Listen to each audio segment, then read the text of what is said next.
Սաղմոս 28 աղոթք օգնության համար։ Տեր, քեզ եմ կանչում, իմ վեմ,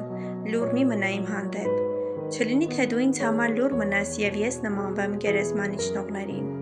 Լսիր իմ աղաչանքի ձայնը, երբ քեզ օգնության աղաղակ բարձրացնեմ, երբ իմ ձեռքը բարձրացնեմ դեպի քո ամենասուրբ տաճարը։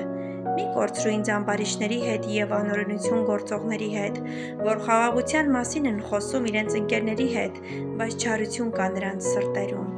Հատուցիր նրանց իրենց գործերի համեմատ և իրենց վարմունքի չարության համեմատ, իրենց ձեռքի գործերի պես հատուցիր նրանց հատուցումը վերադարձրու իրենց, որովհետև ուշադրություն չեն դարձնում Տիրոջ գործերին և նրա ձեռքի արածներին, նա պիտի կործանի նրանց և այլևս չպիտի շինի։ Օրհնյալ է Տերը, որ լսում է իմ աղաչանքի ձայնը, Տերն է իմ զորությունը և իմ վահանը, իմ սիրտը նրան է հուսացել։